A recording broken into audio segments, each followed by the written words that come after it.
I've traveled around the world, worked in 14 different countries with Fortune 100 companies.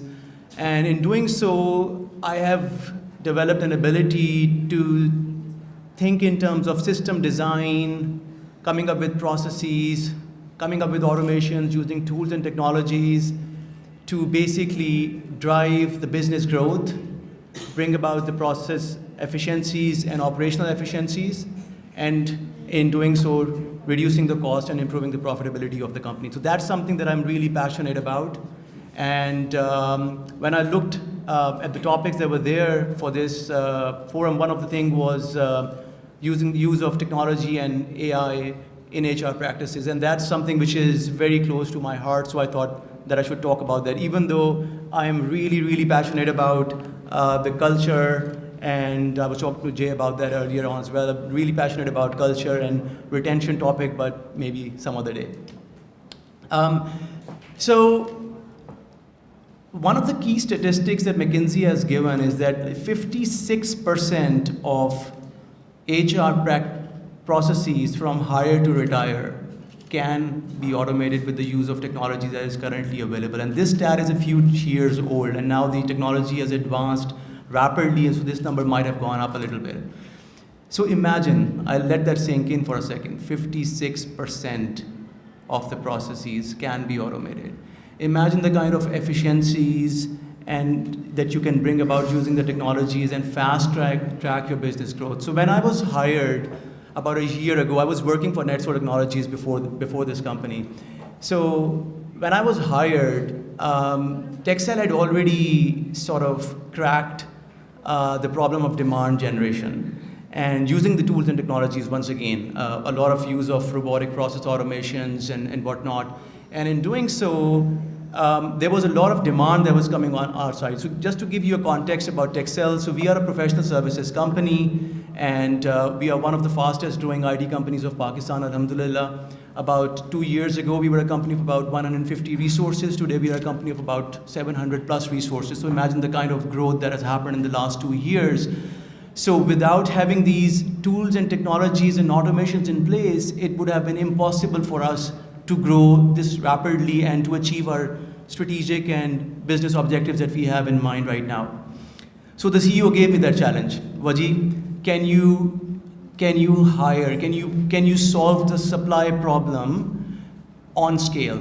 We want to scale rapidly, and we are not able to kind of fill the positions as quickly as we would want to, because obviously there's a lot of manual work involved. You would guess, right? A lot of recruiters managing their own Excel sheets, and when a consolidated report is required by the management, they spend days and nights consolidating the data, wasting an important productive time that they can actually spend doing the recruitment, they would spend on creating those reports for the management. The way we operate at Tkxel is, people who work, so all of you are HR professionals, and this would ring a bell. You would know that this happens, right? If there are recruiters sitting here, you would know that I'm talking about your pain point, right? So what happens is that a lot of productive hours go waste that you can actually use in building your talent pipelines along the way using these tools and technologies. So putting my system thinking cap on, I had to roll up my sleeves myself, did my research, and I had not solved this problem before. But the good thing is that these days you don't have to reinvent the wheel. You just need to, just look out for the solutions that are out there. So in the last 1 year, we've created an entire ecosystem of various tools and technologies that talk to each other and created a sort of a talent cloud, if you like, that helps us, generate supply very, very quickly. So we have put in a lot of automation in place now.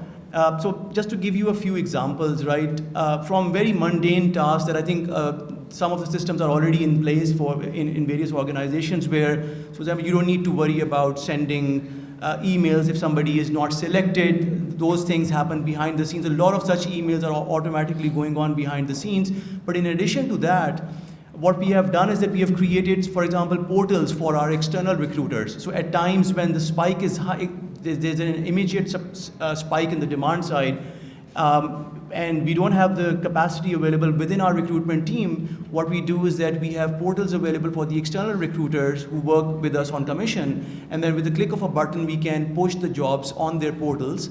They would review the jobs, they would post the profiles that would come back into our system. Similarly, with the click of a button, we can post the jobs to various job portals. Once again, the CVs would come back into the single source. We have created candidate portals where the candidate can see that we have applied against these jobs, and they can see where exactly in the pipeline they are available. So all of that comes back into the system in one place. And then we are using the AI engine to be able to basically help us with identifying out of that lot which specific profiles are 90% hit against the job description that was submitted, which profiles are 80% hit, which profiles are 70% hit. That enables us to sort of screen the candidates fairly quickly. So that's one side.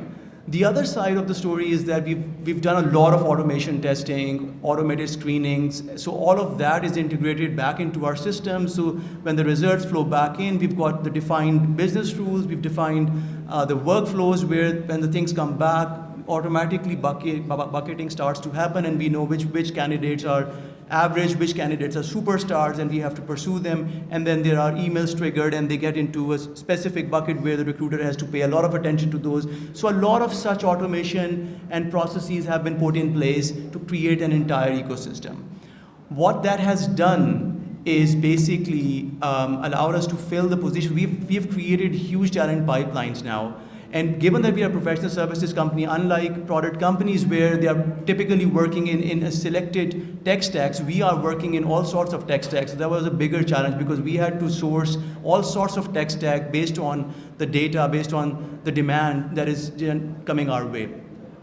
So in doing so, what we have been able to do is that we've been able to fill the positions fairly rapidly now. So we are able to close the position within a matter of few days, where it was taking weeks earlier on.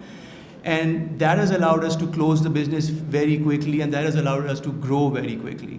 So that's one of the things. The other thing that has allowed this entire ecosystem of tools and integrated tools that talk to each other, the other benefit is that we've been able to launch certain strategic initiatives on top of these tools and technologies, which we would not have been able to do if this automation and technology was not there.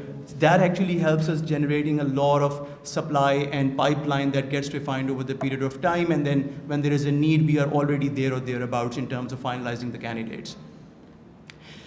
So that was one thing. The other thing now was the part where I was talking about, the recruiters have to sort of spend hours and days and nights coming up with reports and whatnot. So what we have created is that on top of all of this data that we've got, we have basically built an analytics tool on top of that, which actually gives the entire visibility to the management. Now, the CEO or myself, we don't have to ask any recruiter what you are doing, how you are doing. We just go on the portal, we just select the recruiter, and the performance is there.